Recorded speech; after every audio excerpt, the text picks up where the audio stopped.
오늘 본문의 이 말씀, 우리가 잘 아는 그런 말씀입니다. 오늘 본문에서 이제 우리가 살펴볼 때 우리에게 좀 두드러지게 중요하고 마음에 박히는, 우리가 계속해서 사모하는 그 단어가 있는데 아마 권능이라는 단어일 것입니다. 이 권능에 대해서 우리가 잠깐 또 이해를 갖는다면은 구약 성경을 보면은 여러 단어, 몇 가지 단어가 우리나라의 권능이라는 단어로 이렇게 번역이 됐는데, 구약에서 번역되는 권능이라는 단어 대부분은 여호와 하나님과 연결되어 있습니다. 그렇기 때문에 구약에서 권능은 거의 여호와 하나님, 창조 능력부터 강한 손과 펴신 팔, 그 백성들을 인도하심, 거의 이런 부분에서 관련이 되어 있고, 또 신약에서 이 권능은 크게 두 가지 단어, 엑수시아 그리고 듀나미스. 이 엑수시아는 권위, 권리, 그것을 의미하는 것인데 흔히 권세자들에게 나타나는 것이고, 또 우리가 기대하고 생각하는 것들은 바로 이 듀나미스, 다이너마이트 아시죠? 그것의 그 어원이 바로 이 듀나미스입니다. 폭발하는 어떤 능력, 힘, 그것을 말하는데, 신약에서는 주로 예수 그리스도를 통해서 이러한 능력들이 바로 나타남을 볼 수 있는데, 죄의 용서, 그리고 악한 영을 쫓아내심, 또 제자들에게 하나님의 자녀가 되는 권세를 주심, 그리고 병을 고치는 그런 기적, 권능, 이런 것들에서 나타나고 그것을 권능으로 표현하는 것을 볼 수 있습니다. 이처럼 우리 모두가 기대하고 소망하는 것이지만 쉽게 보여지지 않는 이런 기적, 권능, 그것을 오늘 본문에서 예수님께서 누구에게 주십니까? 바로 제자들에게 주십니다.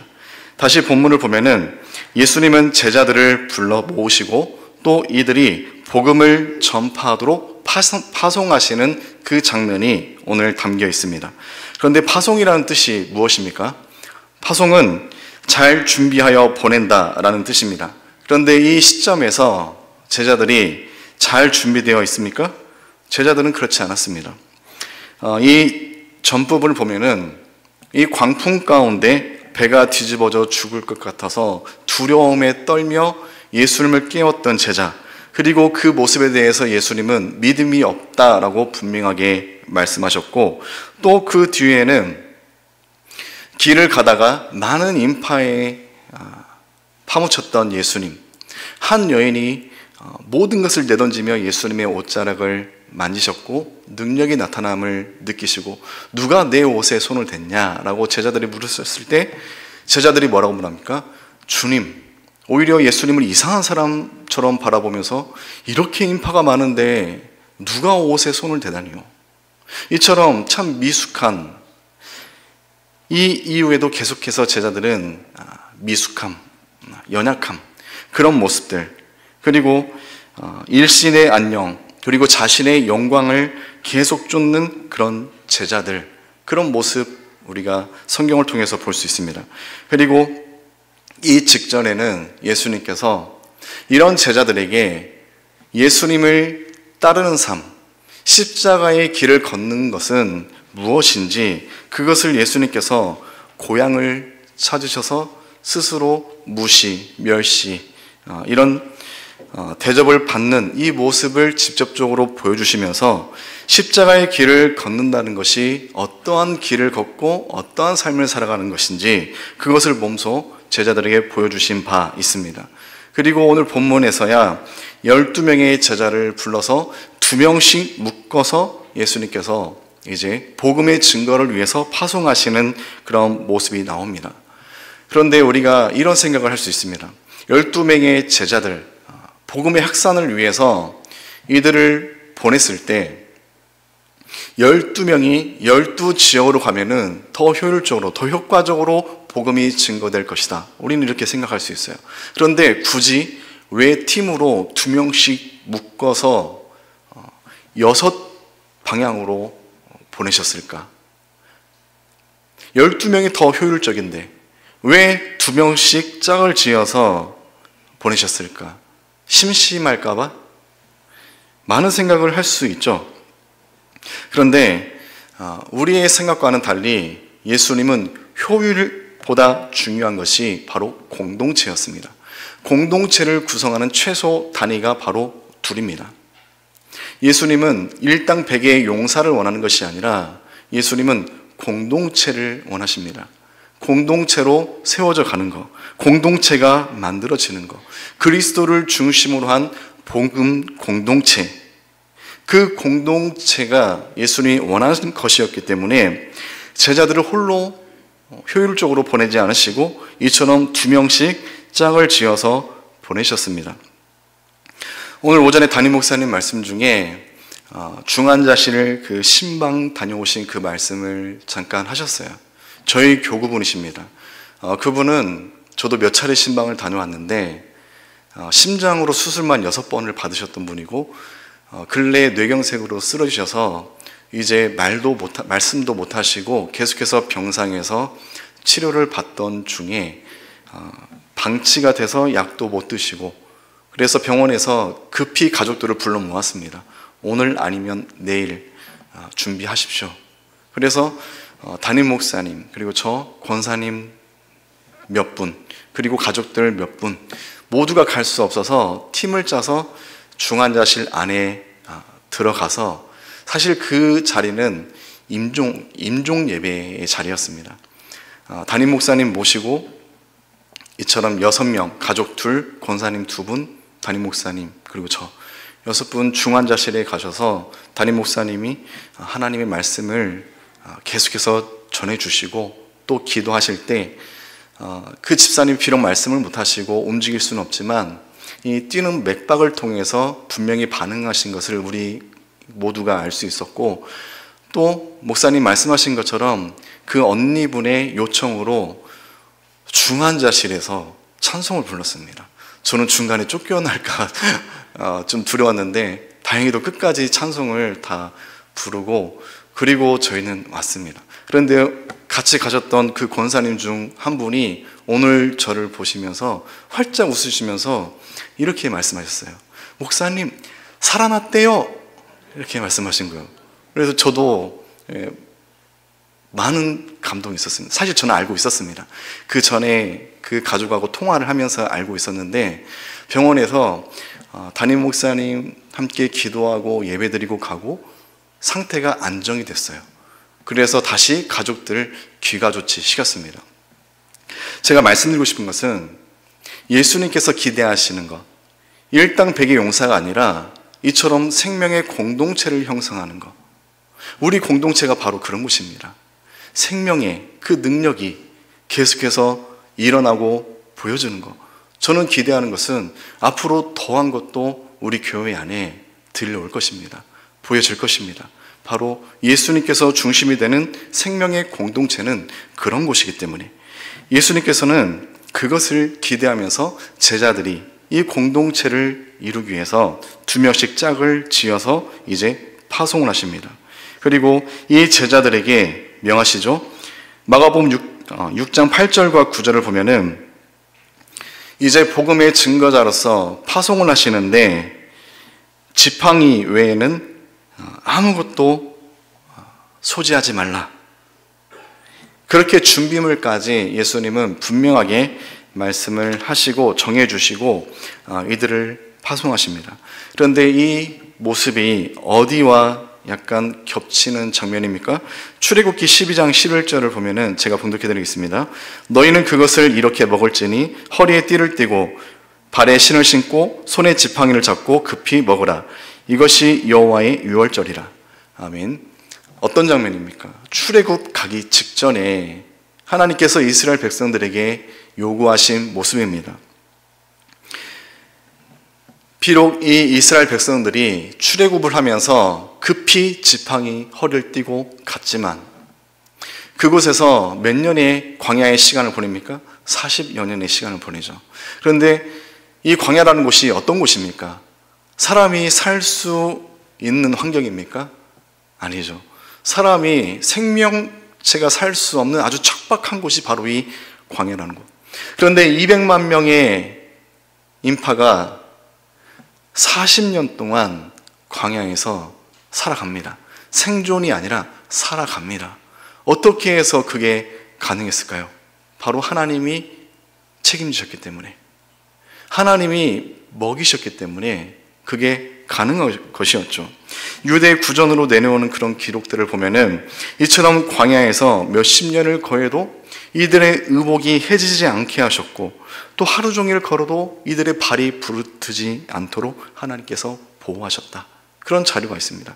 그것을 믿고 말고가 중요한 게 아니라, 저는 하나님께서 이처럼 아주 세밀하게 백성들을 책임지셨다, 저는 그것을 느꼈어요. 예수님께서 제자들에게 아무것도 너희들 소지하지 말고 지팡이만, 지금 입고 있는 의복만 입고 가라. 이것은 지금 예수님께서 제자들이 어떠한 모습으로 복음의 전도자로서의 발걸음을 뛰기를 원하시는 것입니까? 내가 가지고 있는 것들을 의지하지 않게, 마치 출애굽 당시 이스라엘 백성들처럼 오직 아무것도 보이지 않는 곳에서 하나님만을 의지하고 하나님을 의존할 수밖에 없도록 예수님은 제자들에게 그것을 요구하셨다. 그런데 이것이 우리에게도 너무나도 중요한 것입니까? 성도는 그 무엇도, 또 그 누구도 의지해서는 안 됩니다. 그러면은 정말로 바르게 신앙생활을 할 수가 없게 됩니다. 아무리 든든함이 내 옆에 주변에 있더라도 우리의 마음은 그것을 보험으로 삼아서는 절대 안 됩니다. 그것을 붙들어서도 안 됩니다. 오직 하나님만을 의지하고 하나님만을 우리가 붙들 때 하나님께서는 오히려 그 사람의 삶에 개입하시고 그 인생에 들어가셔서 역사를 만들어 갈 것입니다. 이것이 하나님의 방식이고, 출애굽 여정 가운데, 또 제자들의 모습 가운데, 또 성경의 인물들 가운데 우리는 그것을 계속해서 보게 되어 있습니다. 그러므로 예수님이 요구하신 것처럼 우리는 물질이 됐든 사람이 됐든 그것을 의지해서는 안 되고, 우리의 마음은 누구요? 오직 하나님 딱 한 분만을 의존하는 그런 상태가 되어야 될 것이고, 또 이어서 예수님께서는 10절을 보면은 누구의 집에 들어가거든 그곳을 떠나기까지 그 집에 유하라. 이 말씀은 이제 복음을 증거하러 다니다가 한 마을을 정하고 그 마을에 들어가지 않겠습니까? 그러면 그 마을에서 복음의 사명이 끝나기까지 며칠이든 또 한 주가 됐든 그곳에서 이제 머물게 될 것입니다. 그러면 그 마을에서 어떻게 지내겠습니까? 사람들에게 이제 요청을 하겠죠. 우리가 이러이러해서 이 마을에 잠시 머물러야 되는데 혹시 방 하나 내어줄 수 있겠느냐, 이런 요청을 하겠죠. 그렇게 해서 그 집에 머무르게 된다면은 그 팀은 복음의 전파 사명이 끝나는 날까지 중간에 다른 집에 이동을 하지 말고 처음 그곳에 끝까지 있어라. 그것을 지금 예수님께서 제자들에게 말씀하십니다. 그런데 지금 계속해서 제자들 파송하시면서 하나하나 세세하게 말씀하신 이 예수님의 모습이 마치 제가 어렸을 때 이제 형하고 어린 나이에도 불구하고 버스를 타고 할머니 집 먼 길을 갈 때 그때 옷매무새를 만져주시면서 이거 이렇게 하고 저거 저렇게 하고 이거 하면 안 된다, 마치 그런 어머니의 모습처럼 보이더라고요. 제자들에게 너희들 이건 이렇게 하고 저건 이렇게 하고. 왜 그렇게 말씀하십니까? 그 아이가 미움받지 않고 또 위험한 상황에 처하지 않게 하기 위해서, 그런 삶의 지혜, 사랑하기 때문에 대접받게 하기 위해서 그런 것들을 하나하나 다 코칭해 주지 않습니까? 어머니의 마음. 마치 예수님이 제자들에게 하신 말씀이 저는 그렇게 느껴지더라고요. 왜 예수님께서는 누구의 집에 들어가거든 끝까지 거기에 머물라 이렇게 말씀하셨을까? 저는 단기 선교를 청년 시절부터 기회가 된다면은 다녀왔습니다. 그래서 이 선교에 대한 제 마음은 상당히 특별합니다. 선교의 사명은 없습니다. 선교지는 가지 않을 건데 선교를 떠올릴 때 제 마음은 좀 각변함이 있어요. 이 선교지를 가면은 그곳에서 받는 은혜들이 있습니다. 경험하는 것들이 있어요. 처음에는 다양한 그런 인종, 종족 그들과 만나면서 교제를 하고 하는 것들이 참 낯설고 부담이 되기도 하고, 그런데 복음이라는 그 이름 하나로 언어의 장벽이 뛰어넘고 또 문화의 장벽이 뛰어넘고 서로 하나 되는 것, 기쁨으로 연합하는 것, 그 안에서 또 발생하는 어떤 인간의 생각으로 기대할 수 없는 것들, 그런 능력, 그런 일들이 일어나는 것들, 그것을 통해서 선교지에서는 정말로 많은 것을 보고 느끼고 기쁨을 누렸던 기억이 제 마음 가운데도 생생합니다. 그래서 선교를 생각하면은 참 사모함이 제 안에 있는데, 우리가 아셔야 될 게, 우리가 선교를 가서 현지인들에게, 쉽게 말해서 복음 대상자들에게 관심을 두는 것 이상으로 그 사람들이 우리를 더 유심하게 지켜본다는 것입니다.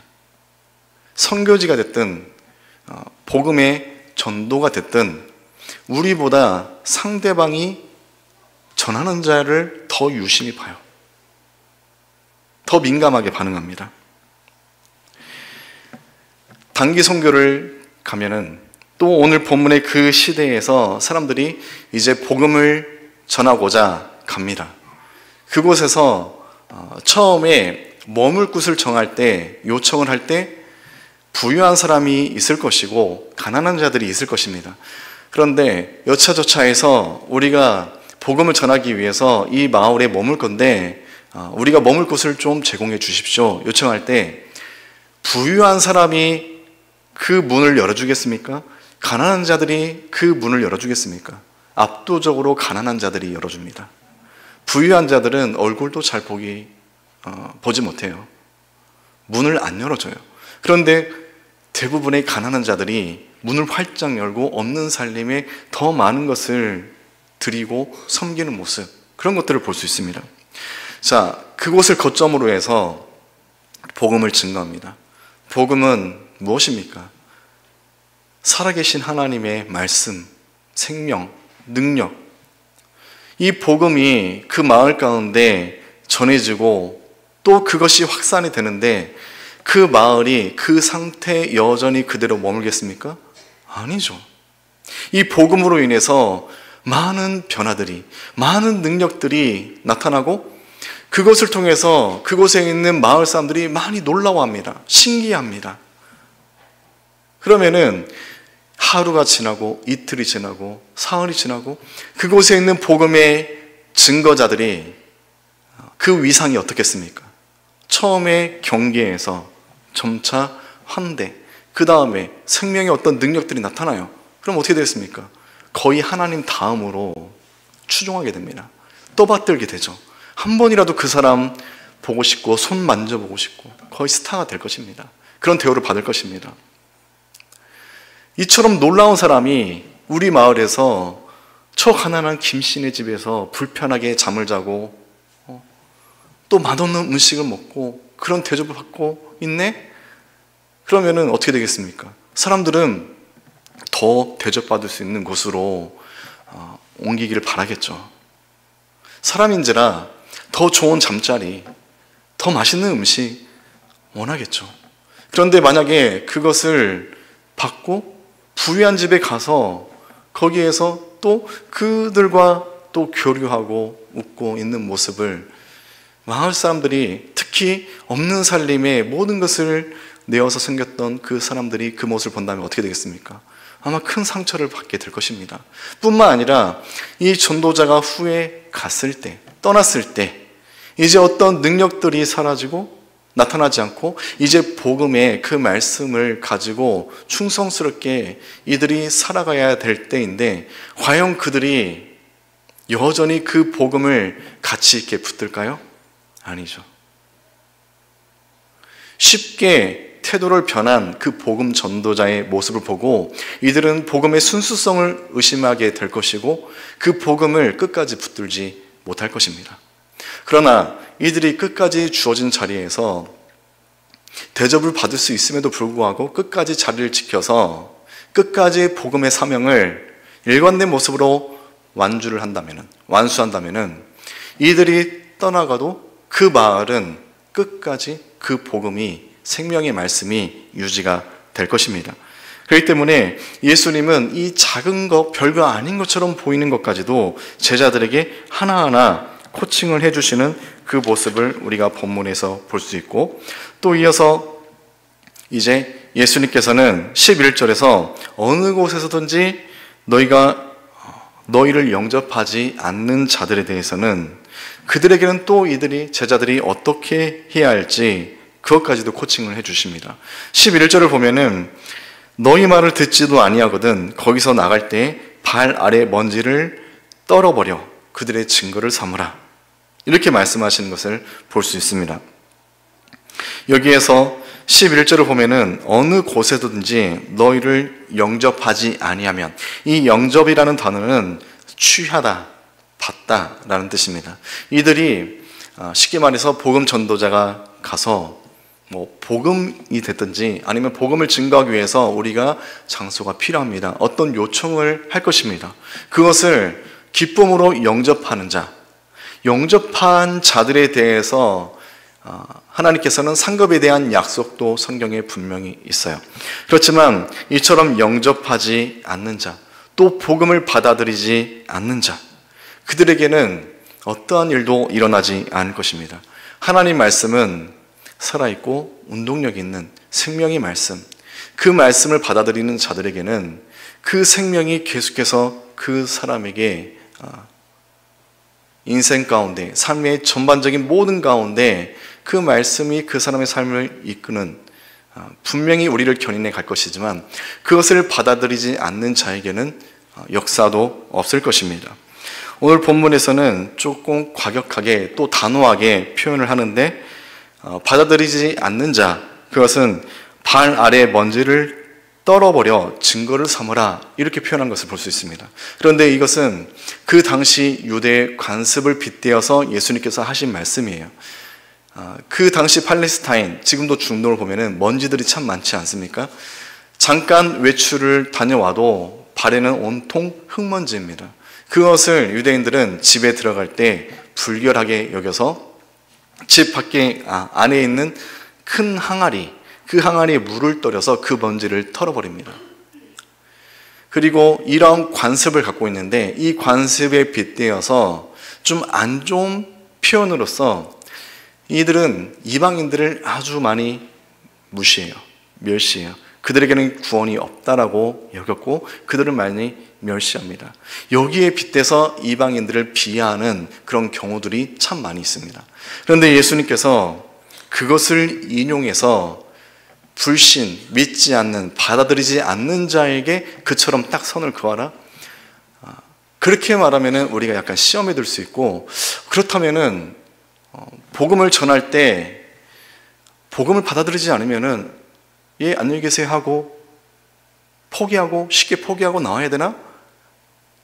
여러 의구심들이 듭니다. 그런데 이 부분을 우리가 어떻게 또 받아들이면 좋을까? 이렇게 받아들이면 좋겠습니다. 복음을 받아들이지 않는 자, 이것은 끝까지 복음을 거부하는 자, 그들에게는 생명이 없을 것이다. 구원이 없을 것이다. 예수님이 그것을 분명하게 말하는 것입니다. 오직 예수 그리스도께만이 생명이 있고 구원이 있는데 끝까지 그것을 거부한다면 그들은 결코 구원을 받지 못하고 심판을 받게 될 것입니다. 그런데 이것을 반대로 뒤집어 보면은 세상 그 어디에도 사람들이 기대하는 구원은 없습니다. 오직 딱 한 길, 그 길이 무엇입니까? 예수 그리스도. 예수 그리스도께만 오직 유일한 구원자 되시고 그 길에만 구원이 있다. 그것을 오늘 본문에서 우리는 다시 한번 생각을 해볼 수 있을 것입니다. 사랑하는 성도님, 우리는 다른 어떤 것으로도 우리는 구원을 받을 수 없을 것입니다. 오직 아버지께서 보내신 아들, 십자가를 지신 그 아들을 통해서만이 우리가 구원을 받을 수 있습니다. 지금 이 자리에 있는 사랑하는 성도님들, 그 십자가를 믿기 때문에, 그 십자가를 소유했기 때문에 지금 이 자리에서 피곤한 가운데서도 예배를 드리고, 또 우리가 함께 찬양과 기도와 말씀과 예배를 드리는 것으로 저는 그렇게 생각을 하고 있습니다. 이 십자가를 통해서 구원을 약속받은 우리가 이것으로 끝난다면은 오늘 본문의 말씀이 우리에게 또 무슨 의미가 있겠습니까?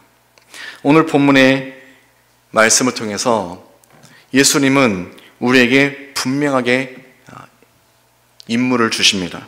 그것이 무엇입니까? 바로 제자들을 보내신 같이 바로 나를 복음의 증거자로 삼으셨고, 또 그 일을 위해서 나를 파송하셨다라는 것이죠. 마태복음 28장 19절에서 20절 말씀 제가 봉독해 드릴 때 이것은 너무나도 우리에게 친숙하고 암송하는 구절 아닙니까? 암송하실 수 있는 분들은 함께 하시면 좋겠습니다. 그러므로 너희는 가서 모든 민족을 제자로 삼아 아버지, 아들과 성령의 이름으로 세례를 베풀고 내가 너희에게 분부한 모든 것을 가르쳐 지키게 하라. 볼지어다 내가 세상 끝날까지 너희와 함께 항상 함께 있으리라 하시니라. 아멘. 이처럼 예수님은 그 당시에 제자를 보내신 같이 오늘날 우리에게 복음으로 단단하게 무장을 시키고, 또 세상으로 우리에게 임무를 주시고 보내셨습니다. 복음 전파의 사명 나에게 주어졌습니다. 우리 남전도 여전도 주어졌습니다. 우리 모두의 사명입니다. 그러니 모두 선교지로 가십시오, 이게 아닙니다. 사명이 우리에게 주어졌으니 우리가 어디에서 나의 삶의 현장, 그것이 바로 주님께서 파송하신 곳입니다. 나의 삶의 현장 가운데서 우리는 복음의 증거의 삶을 살아야 될 것입니다. 이렇게 말씀하시는 분들이 더러 있습니다. 복음 증거하는 것, 전도하는 것, 나는 능력이 없어서, 나는 아직 믿음이 약해서 못해요. 나 지금 도무지 못할 것 같은데 너무 바빠서 내년에는 할 것입니다. 여러 가지 다양한 말씀들을 제가 많이 듣습니다. 근데 그거 다 핑계입니다, 여러분. 우리는 항상 조건이 필요해요. 그 조건을 들어주면은, 그 조건이 충족이 되면은 그때 하겠습니다. 내년에, 아니면은 내가 조금 더 배우고 성장해서 힘과 능력 그거 주시면 제가 하겠습니다. 사랑하는 성도님, 하나님의 방식은 우리와 다릅니다. 우리가 생각할 때는 주어졌을 때 하겠습니다잖아요. 그런데 하나님 방식은 그게 아니에요. 하는 자에게 힘을 주시고 하는 자에게 능력을 주십니다. 복음에 순종하는 자에게 힘과 권능을 주십니다. 흥미로운 사실이 뭔지 아십니까? 마가복음 6장 7절을 보면은 12 제자를 부르사 둘씩 보내시며 더러운 귀신을 제하는 권능을 주시고, 지금 제자들이 복음을 선포하기 전이에요. 그런데 예수님께서는 권능을 미리 주셨습니다.